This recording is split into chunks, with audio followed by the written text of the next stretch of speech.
ما توصیه‌مون اینه که طلاق آخرین راهه نه بهترین راه. بعضی وقتا زندگی‌ها به مشکل می‌خوره، طرف فکر می‌کنه که بهترین راهش جداییه، در صورتی که آخرین راهش میشه طلاق و همون مبغوضی که نزد خداوند هست همونه. حتی بحث خیانت همسر که بعضی‌ها اعتقادشون اینه که به محض خیانت جدا بشن. اعوذ بالله من الشیطان الرجیم. بسم الله الرحمن الرحیم. با عرض درود و سلام خدمت همه شما دوستان و سروران عزیز، خیلی خوش آمدید به یک ویدیو دیگه از کانال نداء القرآن.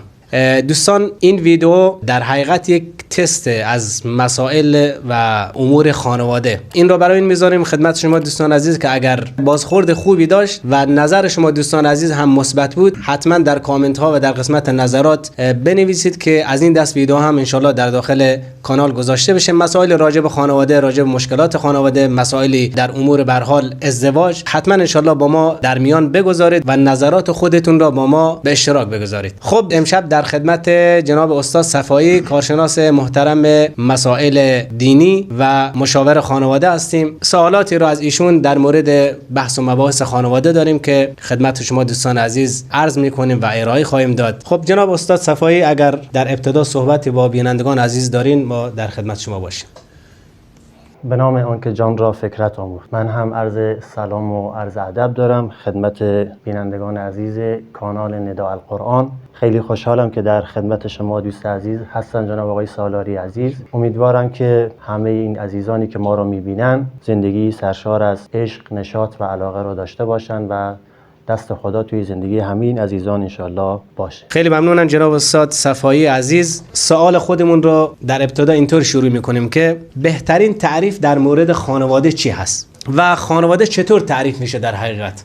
خانواده تعریف زیادی دارن. حالا بعضی ها میان از بعد نظریه افراد متفاوتی که توی خانه از تعریف میکنن، اما بهترین تعریفی که شما میتونید برای خانواده داشته باشین اینه که خانواده رو اینجوری تعریف میکنن: دو یا چند نفر. منظور از دو همین زوجینی هستن که ابتدا با هم ازدواج میکنن و چند نفر دیگه در آینده فرزندها هستن که به این زندگی ملحق میشن. دو یا چند نفر که اهداف و ارزش‌های خودشون رو با هم به اشتراک میذارن. وقتی آقا میاد برای خواستگاری، خب هدفش از آینده چیه و اون دختر خانومی که براش خواستگار اومده هدفش چیه، این اهداف رو به اشتراک میذارن با هم و یک تعهدات بلند مدتی به هم میدن که در آینده بتونن به اهدافشون برسن و این زندگی رو ادامه بدن. این جامع ترین تعریفیه که شما در روانشناسی میتونید نسبت به خانواده داشته باشید. خدمت شما عرض شود که بنابر رفتارهایی که در میان مردم و در میان جامعه ما هست، آیا میتوان گفت که خانواده تقسیم بندی داره؟ یعنی در مورد خانواده آیا تقسیم بندی هم به هر حال این مورد هست یا خیر؟ بله، تقسیم بندی در خانواده یک تقسیم بندی که نسبت به تعدد افراده. مثلا شما هنوز توی جوامعی داریم که طرف ازدواج میکنه، بعد با خانواده پدرش و مادرش زندگی میکنه. این تقسیم بندی ابتداییش بهش میگن هسته‌ای یا گسترده. هسته‌ای اینه که زوجین با هم ازدواج کردن و میرن زیر یک سقف، ولی گسترده اینه که ازدواج کردن ولی با پدر و مادر آقا داماد زندگی میکنن. این تعریفیه که از نظر تعدد افراد میتونید تقسیم بندیش بکنید. اما از نظر رفتاری که شما فرمودید، بله ما میتونیم تقسیم بکنیم خانواده رو به خانواده اولین تقسیمش متلاشی. خانواده متلاشی به خانواده هایی گفته میشن که بر اثر طلاق، بر اثر فوت یکی از اعضای خانواده، این خانواده از هم میپاشه. ما میبینیم جایی هست که مثلا پدر فوت میکنه، اون نظام خانوادگی از هم میپاشه، فرزندان هر کدوم به یک مسیری میرن یا با جدایی والدین این زندگی از هم میپاشه. به این خانواده میگن خانواده متلاشی. یه تقسیم دیگه از خانواده داریم بهش میگن خانواده متزلزل. خانواده‌ای که خب به هر حال همه چیز توی این خانواده عالی نیست یا همه چیز به صورت عادلانه نیست. اتفاق میفته، بگو مگوی‌هایی هست، جر و بحث‌هایی هست و اختلافاتی بین زوجین هست که حل نمیشه و این اختلاف به مرور زمان بعد از 5 سال باز دوباره میبینید مثل آتش زیر خاکستر دوباره بلند میشه. به این خانواده ها میگن خانواده متزلزل. این خانواده متزلزل راه درمان داره، میتونن مراجعه بکنن که درمان بشن. بعد از این خانواده ما میرسیم به لول بالاتر، خانواده متعادل. خانواده متعادل اینه که عاطفه ها، مسئولیت ها که توی خانواده هست همه به صورت عادلانه تقسیم شده. هر کس میفهمه که از این زندگی چی میخواد، چی نمیخواد، پسر به سر جای خودش، مادر به سر جای خودش، پدر به سر جای خودش. این تقسیم عادلانه صورت گرفته. به این زندگی میگن متعادل. خیلی متعادل و خیلی عادی این زندگی داره روال خودش رو طی میکنه. اما یک زندگی دیگه داریم، تقسیم آخریش و بهترین تقسیم خانواده اینه که بهش میگن خانواده متعالی یا متکامل. به خانواده این میگه که همه چیز توی لول بالایی قرار داره، یعنی طرف میاد استعدادهاش شکوفا میشه، بالندگی، رشد توی این خانواده خیلی بالا است و ما میبینیم که اینجور خانواده ها دیگه فوق‌العاده میتونن کار بکنن و فعالیت بکنن و نقشی توی اجتماع داشته باشن برای حل مشکلات مردم. خیلی ممنونم جناب استاد صفایی. حالا به نظر شما وظایف یک خانواده موفق در جامعه چی هست؟ چی میتونه باشه؟ یه خانواده موفق، من تعریفی رو همیشه گفتم جناب حافظ سالاری عزیز در مورد کلمه رب. ما توی قرآن هم داریم، وقتی شروع میکنیم میگیم که الحمدلله رب العالمین. کلمه رب به معنای پرورش دهنده است. توی عربی هم عرب ها به پدر خانواده میگن رب الاسره. رب به معنای پرورش دهنده. پرورش دهنده به کسی میگن که تمام زمینه ها رو طوری فراهم میکنه که همه این استعدادهایی که توی خانواده هست شکوفا بشه. به خاطر همین ما بخوایم بگیم وظایف یک خانواده چی میتونه باشه، جدای از این که اولین وظیفه یک خانواده اینه که ارضای میل جنسی از طریق مشروع هست که والدین با هم این کار رو مثلا انجام میدن. متاسفانه امروز تو جامعه ما خیلی از این اتفاقا میفته که به صورت غیر مشروع داره ارضا میشه. تولید نسل برای حفظ بقا هست، حفظ ارزش ها هست، اینکه شما نسل رو از خطراتی که در جامعه اتفاق میفته بیاید اون نسل رو، اون بچه‌ها رو حفظ بکنید و تربیتشون به نحو احسن باشه. به همین خاطر من یه چیزی بگم که دوباره توی بحث وظایف وقتی مطرح میشه دوباره خانواده تقسیم بندی میشه. این قسمتش خیلی جالب تره. شما وقتی میخواید تعریف بکنید میگید توی قسمت تربیت، خب ما خیلی از خانواده ها رو داریم پدر و مادر قوانین رو خشک میزنن. کجا بودی، چرا دیر اومدی، چرا دیر رفتی، خونه خاله این کارو نکنی، خونه عمو اگه رفتی این کارو بکنی، مثلا فلان چیز محرومی.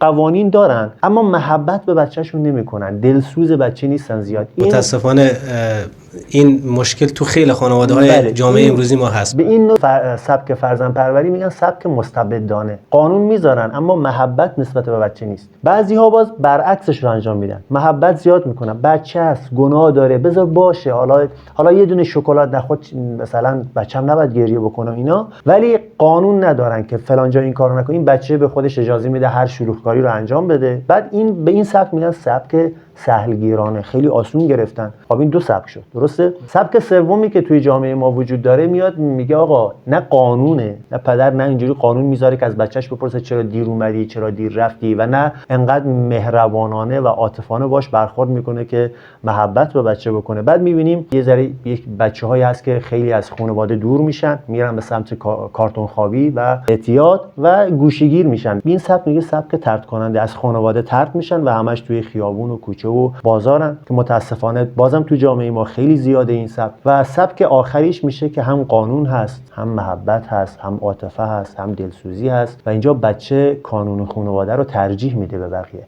وظیفه خانواده توی بحث پرورش نسل این سبک ها هست که باید اینا رو رعایت بکنه. بعد بچه رو از خطراتی که موجود هست، یعنی همون طرد کنندگی نباشه، صمیمیت و همدلی باید بین اعضای خانواده باشه، آرامش حکم فرما باشه، آسایش باشه و رسیدگی به مسائل روحی و جسمی فرزند. و هم از نظر روحی که این بچه نه خدا ناباور باشه و نه طوری باشه که علم و نادیده بگیره، یعنی هم خدا رو داشته باشه و هم علم رو داشته باشه، هم دانش رو داشته باشه که بتونه تو جامعه موفق عمل کنه. یک سوال دیگه که امکان داره در ذهن خیلی از ماها، به هر حال شاید بینندگان عزیزم تو ذهنشون این سوال بیاد که واقعا برای داشتن یک زندگی شاد و مفرح چه چیزهایی لازم و ضروریه؟ برای زندگی شاد ببینید وقتی وظایف به نحو احسن اجرا بشه جناب حافظ عزیز، خب قطعا زندگی شاد میشه. ولی چند تا نکته هست که توی زندگی شاد باید خیلی بهش پرداخته بشه و خیلی رعایت بشه. اولینش اینه که با توجه به مسئولیت هایی که به افراد داده میشه همه بیان اون وظیفه خودشون رو اجرا بکنن. مثلا پدر نانآور خونه است، دیگه هیچ موقع ما این مسئولیت پدر رو به مادر ندیم. یا مسئولیتی که مادر داره اینو ما به بچه ندیم. هر کس اون مسئولیت و نقشی رو که توی خونه داره اینو اجرا بکنه. یکیش مسئله ارتباطات به معنای صحبت کردن. ببینید ما بعضی وقتا صحبت هامون مشکل داره. صحبت کردن ما به دو شیوه میتونیم صحبت کنیم. یکی صحبت های کاربردی، این که من میام به بچم آموزش میدم، مادرش به بچه آموزش میده، این راه رو برو، این راه رو نرو، مسائل نصایح دلسوزانه است. یکیش نوع گفتاره، این که کلمه پسر عزیزم، فرزند گلم، استفاده کردن از کلمات زیبا برای بچه. خب اینا خیلی تاثیر دارن. و مسئله بعدی که باید بهش توجه بشه و تو جامعه ما توجه نمیشه بحث شنیداریه. ما الان تو بحث شنیداری خیلی مشکل داریم، این که به حرفهای بچه‌هامون گوش بدیم، این که به درد دلاشون گوش بدیم و بهشون توجه بکنیم. گوش دادن با شنیدن خیلی فرق میکنه. من مثلا الان یه صدای از اینجا رد بشه من شاید بشنوم، اما توجه هم چون سمتش نیست بهش میگم شنیدم فقط. اما گوش دادن به این معناست که شما عمق مشکلات اون بچه رو بفهمید، چی داره میگه و دردش الان چیه، از چی داره صحبت میکنه. شنیدن تا گوش دادن متفاوته. شنیدن شما توی خیابون میری صدای همهمه بازار رو میشنوید، اما توجهتون نیست که مثلا چه اتفاقی داره میفته. ولی یه مرتبه یه تصادف تو همون همهمه میشه، توجه شما رو به خودش جلب میکنه. اینجا شما داری گوش میدید اونجا افراد چی دارن میگن. بحث من اینه که صرفا نشنویم حرفاشونو، بیایم گوش بدیم و اونو برطرف کنیم. و مسئله دیگری که هیچ موقع فرزند رو واسطه قرار ندیم. ما تو بعضی از زندگی‌ها می‌بینیم فرزند واسطه است بین پدر و مادرش. یه چیزی رو میخواد به مادرش بگه، فرزند بعد به مادر بگه، خود شوهر نمیگه. اینا یک کد داره، یعنی کد میده به ما که این زندگی داره خطر بهش وارد میشه و باید خود والدین بدون اینکه فرزندشون رو پل ارتباطی بکنن با هم در ارتباط باشن و همیشه حامی هم باشن. یعنی قانونی پدر میذاره مادر هم تابع اون قانون باشه و مادر اگه قانونی برای فرزند میذاره پدر هم حمایتش بکنه که یک زندگی شادی داشته باشه. همینجا جناب استاد صفایی یک پرانتزی باز بکنیم در مورد همین مسئله که شما فرمودین که فرزند واسطه قرار نگیره. خب این مورد امکان داره که همیشه نباشه، یعنی یک زمانی امکان داره به هر حال تو هر زندگی شاید یک وقتای دلخوری بین زن و شوهر پیش بیاد، ناراحتی پیش بیاد. این واسطه به نظر بنده خب بیشتر اونجا صدق پیدا میکنه که زن و شوهر ناراحت هستن، فرزند اونجا واسطه قرار میگیره. خب اینجا آیا به نظر شما اینجا هم یعنی زنگ خطر هست؟ بله، زنگ خطر هست به این معنا که فرزند داره ورود پیدا میکنه تو بحث مشکلاتی که پدر و مادرش داره و بعد این فرزند توانایی شاید اینو نداشته باشه که بتونه این مشکل رو قشنگ بیاد موشکافانه مطرح بکنه و بعد بخواد راه حل براش بده. توصیه ما اینجا اینه که به مشاور مراجعه کنن. اون مشکل اونجا برطرف بشه بهتر از اینه که فرزند بخواد واسطه قرار بگیره. چون واسطه قرار گرفتن فرزند شاید اصلا اینو توی نوع تربیتیش اصلا تاثیرگذار باشه روش و بعد در آینده همین اتفاق برای خود این فرزند بیفته. به خاطر همین والدین باید سعی کنن که به متخصص مراجعه کنن و از طرفی هم تلاش کنن که بیشتر همدیگر رو بشناسن، یعنی وقت بذارن که همدیگر رو بشناسن، خصوصیات اخلاقی هم و رفتاری هم رو بهتر بشناسن. خیلی ممنون. یک نکته‌ای که حالا در مابین صحبت‌های شما استاد عزیز فرمودین که گوش دادن، چون بحث گوش دادن خیلی دوستان عزیز خیلی مسئله مهمیه. به قول استاد عزیز که یک وقتی هست که انسان همه صداها رو میشنوه، یک وقتی هست که توجه میکنه و گوش میکنه. در مورد رسول اکرم صلی الله علیه و سلم هم در قرآن بیان فرمودن وقتی که کفار اینشون رو خطاب میکردن و یقولون هو اذن، اینجا الله رب العزت در جواب اونها میفرماید قل اذن خیر لکم، گوش دادن خیلی بهتره. یعنی انسان اگر گوش بده به حالا به صحبت اون فرزند خودش یا زن به صحبت مرد خودش گوش بده یا مرد به صحبت همسر خودش گوش بده، این هم جزو آموزه‌های اسلامی هست که خیلی مسئله مهمی که در مورد به هر حال تربیت خانواده اینها خیلی کاربرد داره. حالا در لابلای صحبت استاد عزیز ما به هر حال این نکته را خیلی زیبا بود. خواهش میکنم.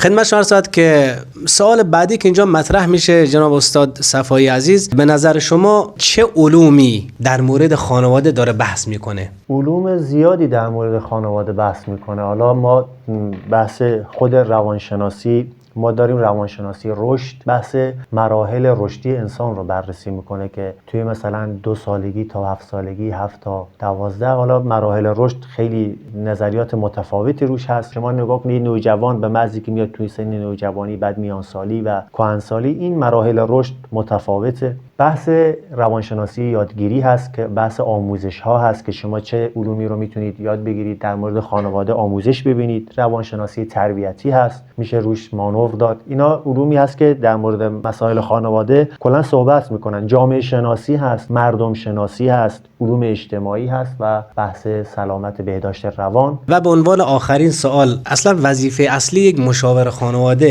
یک مشاور خانواده چه کارهایی را انجام میده؟ یعنی کسی مثلا به یک مشاور خانواده رجوع میکنه، انتظار چه کاری از یک مشاور خانواده میتونه داشته باشه؟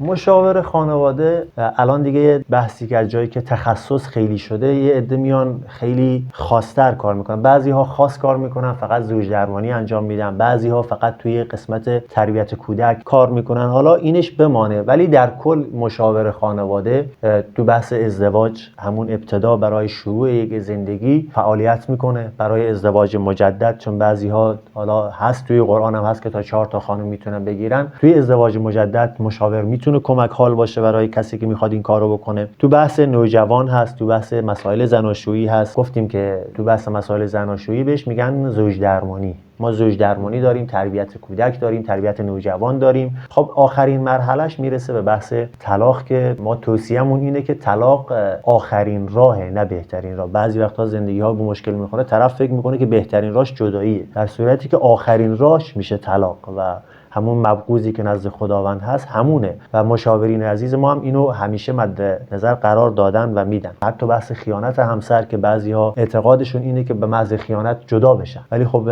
همه اینها رو در نظر بگیریم، مشاور تو این زمینه‌ها میتونه کمک بکنه تو بحث تربیت فرزندان و مسائلی که مربوط به خانواده است. خیلی ممنونم جناب استاد صفایی عزیز، تقبل فرمودین، به هر حال تو برنامه ما شرکت کردین. باز هم تاکید میکنم که در قسمت نظرات و کامنت ها حتما انشالله بنویسید. اگر از این سبک ویدیوها در مورد مسئله به خصوص در مورد به هر حال مباحث که در ذهن خودتان هست، حتما انشالله در کامنت ها در قسمت نظرات با ما در میان بگذارید و اگر دوستان استقبال بکنن از این دست ویدیو انشالله بیشتر در داخل کانال سعی میکنیم که قرار بدیم و شماره جناب استاد هم انشالله در قسمت پایین ویدیو زیرنویس خواهد شد. پیج ایشون هم اینجا زیرنویس خواهد شد. هر کس از دوستان مایل بود میتونه پیج جناب استاد صفایی رو انشالله دنبال بکنه و اگر تا به حال عضو کانال نداء القرآن نشدید میتونید با سابسکرایب کردن در کانال ما عضو بشید و این دکمه زنگوله رو هم فعال کنید تا هر زمانی که ویدیو جدید از طرف بنده منتشر بشه شما مطلع بشین و اگر دوست داشتین اون ویدیو رو تماشا بکنید. خدایا چنان کن سرانجام کار که تو خوشنود باشی ما رستگار. و السلام علیکم و رحمت الله و برکاته.